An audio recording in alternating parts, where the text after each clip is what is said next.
जब वो 93 में आए तो उन्होंने देखा कि इस यूनिवर्सिटी में, सेंट्रल यूनिवर्सिटी में रिजर्वेशन है ही नहीं।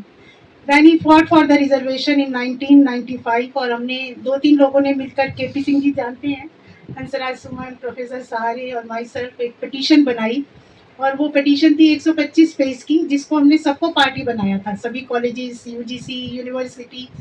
और जब वो पिटीशन कोर्ट में गई तो हमारे जो खुद कास्ट के लोग थे वही लड़ने आ गए मशाले ले लेके। तो वो आंदोलन की शुरुआत हुई और उसमें ये होता था कि हमारा एक वकील होता था और यूनिवर्सिटी के 15 लॉयर होते थे और जब हम जाते थे कोर्ट में तो वो पिटीशन ही गायब हो जाती। उसका फायदा ये हुआ कि हमारी नौकरी नहीं लगी और मेरे हस्बैंड का कभी प्रमोशन नहीं हुआ। खैर ये बहुत लंबा पीरियड था, नुकसान होता है मूवमेंट में, लेकिन क्योंकि हम लोग अम्बेडकरवादी साहित्य से जुड़े हैं तो वो हमारी आदत है।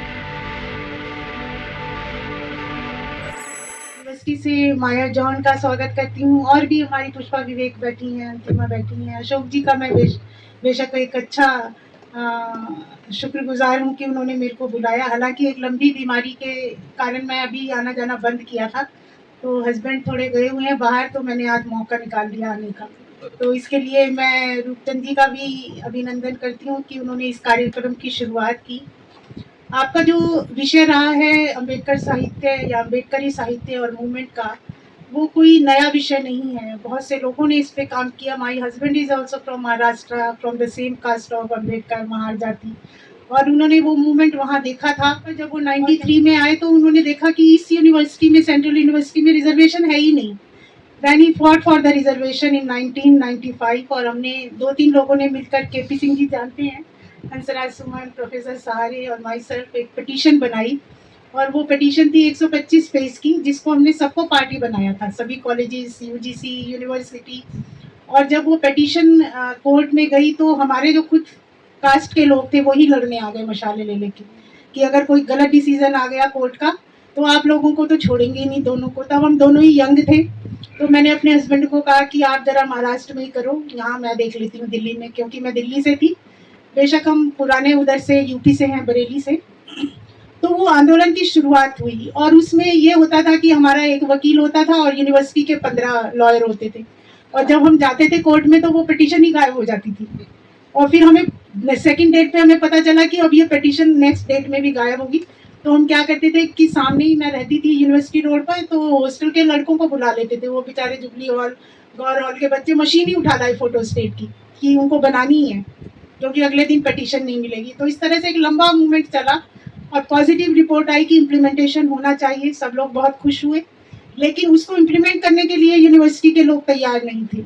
उनका मीडिया पूरा भरा रहता था, उस समय Rana ji dean of colleges थे, माया जॉन को मैं बताती हूँ, और उनका एक न्यूज़ आती थी, हमारी 2 न्यूज़ आती थी और वो एक जो स्ट्रगल का पीरियड था वो चलता रहता था, नोक झोंक वो, और हम घर से बुला कर लोगों को उस पोस्ट को भरने के लिए संघर्ष करते थे। उसका फायदा ये हुआ कि हमारी नौकरी नहीं लगी और मेरे हस्बैंड का कभी प्रमोशन नहीं हुआ। खैर ये बहुत लंबा पीरियड था, नुकसान होता है मूवमेंट में, लेकिन क्योंकि हम लोग अम्बेडकरवादी साहित्य से जुड़े हैं तो वो हमारी आदत ही है। आप कहेंगे कि खून में, अगर अशोक जी की कोई कहे कि आप अम्बेडकर के अगेंस्ट में कोई काम करो तो वो उनके खून में है कि वो नहीं, कि हम अम्बेडकरवादी हैं, संघर्षों के आदी हैं, ये हमारी पहचान है। तो साहित्य भी उस तरह का ही, अम्बेडकर ने जब एनिहिलेशन ऑफ कास्ट लिखा तो उससे बहुत सारा बदलाव समाज में आया, बहुत सारी रचनाएं आई, जैसे सुमेधा जी ने बताई कि बहुत सारे पत्रिकाएं आई, समाचार पत्र आए, लेकिन अम्बेडकर के लिखने का जो एक तरीका था वो ये था कि वो बहुत ही इंटेलिजेंट पर्सन थे। मुझे नहीं लगता कि कोई इतना विजनरी जो आगे आने वाले 50 सालों में सोच पाता कि इस कॉन्स्टिट्यूशन को लिखने से क्या बदलाव हमारे साहित्य में आने वाले हैं, ये अम्बेडकर ही थे।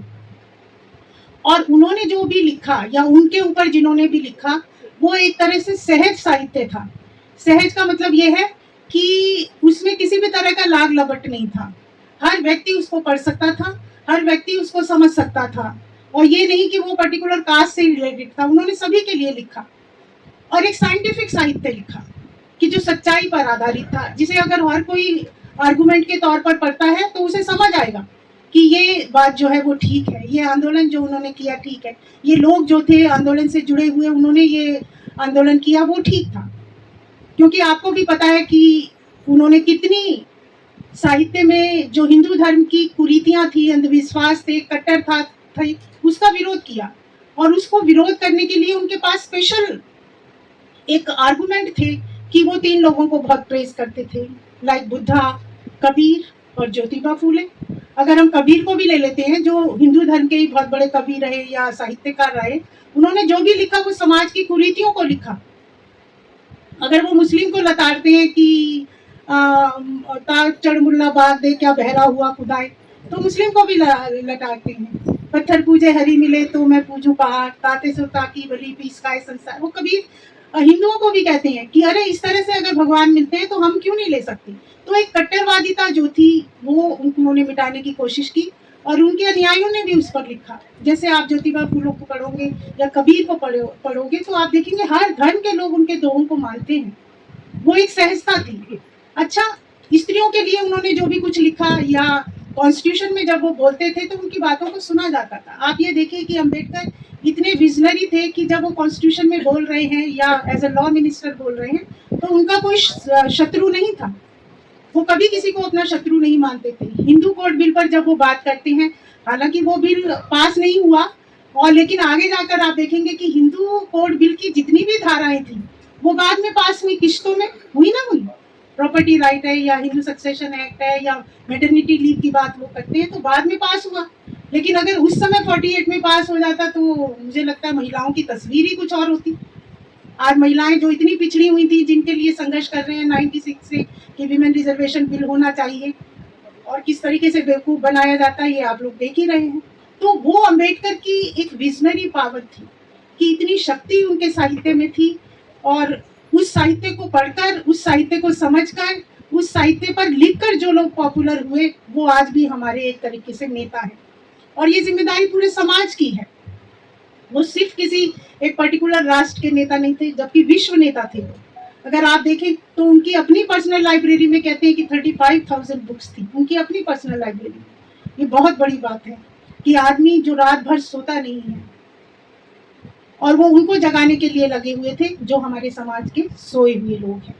और उस समाज से वो एक्सपेक्ट करते थे कि पढ़े लिखे लोगों से मैं ये एक्सपेक्ट करता हूँ कि वो अच्छा साहित्य लिखें और अच्छे साहित्य को समाज तक लाएं जिसे वो समझ सके। और ऐसा साहित्य लिखने में कुछ, जैसे रूपचंद जी ने कहा कि अभी भी हमें आशाएं हैं कि लिखने वाले लोग आगे आएंगे और अच्छा लिखेंगे। अम्बेडकर को भी यही आशाएं थी। उनको पढ़े लिखे लोगों से बहुत निराशा थी कि जो लोग पढ़े लिखे थे वो सिर्फ अपने ड्राइंग रूम तक ही सीमित हो गए। उन्होंने सिर्फ अपनी फैसिलिटीज को ही देखा, उन्होंने ये नहीं देखा कि हम अपने समाज के लिए क्या करें। तो एक तरीके से साइंटिफिक सहजता और बुद्धिस्ट फॉर्म को लाना कि जिसमें सत्यता हो, उस साहित्य का वो बात करते हैं कि कोई सा भी धर्म हो लेकिन उसमें सत्यता होनी चाहिए, और हमारे लिए वो ऐसा ना हो कि वो एक कट्टरवादिता के ऊपर हो। तभी तो वो कहते हैं कि ना हम आस्तिक हैं ना नास्तिक हैं, हम लोग वास्तविक हैं, और वो वास्तविकता उनके साहित्य में दिखाई देती है। इसी तरह का साहित्य वो दलित साहित्य को भी कहते हैं कि अगर दलित साहित्य को आज हम पढ़ रहे हैं किसी भी फॉर्म में, चाहे पत्रिकाओं के फॉर्म में, चाहे आप कहेंगे नॉवल के फॉर्म में, चाहे आत्मकथा के फॉर्म में, चाहे कविताओं के फॉर्म में, ये अम्बेडकर की देन है। अम्बेडकर को एक सेंटर बनाकर मैं आपको बता दूं कि मैं तो जिस कॉलेज में भी जाती हूँ, जो हमारे रिजर्व कैटेगरी के लोग हैं, पर्टिकुलरली सोशल साइंस के, वो अम्बेडकर पर ही लिखते हैं। अम्बेडकर से रिलेटेड ही वो पीएचडी का थीसिस टॉपिक जो भी है उसको सिलेक्ट करते हैं। तो ये बहुत अच्छी बात है। ऐसा नहीं है कि काम नहीं हो रहा है, लेकिन उस काम की पब्लिसिटी होना बहुत जरूरी है। दूसरा, उन्होंने खुद जब बुद्धिज्म को अपनाया तो कहा यही एक ऐसा धर्म है कि जो हम में बदलाव ला सकता है, जो सत्यता साइंटिफिक तौर पे अपनाया जा सकता है। और उन्होंने कहा भी कि मैं किसी धर्म में पैदा जरूर हुआ हूँ लेकिन मरूंगा नहीं। और उन्होंने ये भी कहा कि इसमें बदलाव हो ही नहीं सकता हिंदू धर्म में। ये ऐसी इमारत है जिसको गिराकर ही दूसरी इमारत बनाई जा सकती है, और वो बुद्धिस्ट इमारत थी जिसको उन्होंने अपनाया। लेकिन उसके बाद अपनाने के बाद वो काफी लंबे समय तक नहीं जी पाए। तो उन पे लिखा गया जो साहित्य था, चाहे वो विमेन पे लिखा, उनका बहुत अच्छा एक वो था कि हम इंटरकास्ट मैरिज करें, रोटी बेटी किसको शेयर करनी है ये हमें पता होना चाहिए, ताकि हम कास्टिज्म को एक तरीके से मिटाएं। और इस साहित्य को हमें लिखने की जरूरत बहुत ज्यादा है। अभी भी हमारे लोग जो हैं वो सोए हुए हैं, लेकिन आवाज अभी ज्यादा बुलंद है। ये मत समझिए कि हमारी आवाज बुलंद नहीं है। बहुत लोग, बहुत यंग जनरेशन इस पे काम कर रही है, रिसर्च कर रही है, और आने वाले टाइम में मुझे लगता है कि जो यहाँ पर एक व्यक्ति बैठा है वो एक सोसाइटी को रिप्रेजेंट करता है, एक मूवमेंट को रिप्रेजेंट करता है, वो यूनिवर्सिटी को रिप्रेजेंट करता है, वो सोसाइटी नेशन को रिप्रेजेंट करता है। तो अंबेडकर कोई ऐसा नाम नहीं है कि जो मिटाया जा सके, इतना आसान नहीं मेरा मिटाना जालिम, फिक्रो एहसास भी हूँ मैं, सिर्फ एक नाम नहीं, एक हस्ती है वो, सिर्फ इस राष्ट्र की नहीं पूरे विश्व की। और हम भी प्रण लेते हैं कि जहाँ पर भी उनकी आवाज को या उनके साहित्य को पहुंचाना होगा जरूर पहुंचाएंगे, क्योंकि हक परस्तों की जहाँ राय शुमारी होगी सबसे पहले वहाँ आवाज हमारी होगी। ऐसा दौर है। आप लोगों से माफी चाहूंगी क्योंकि तबीयत ठीक ना होने के कारण मुझे जल्दी जाना है।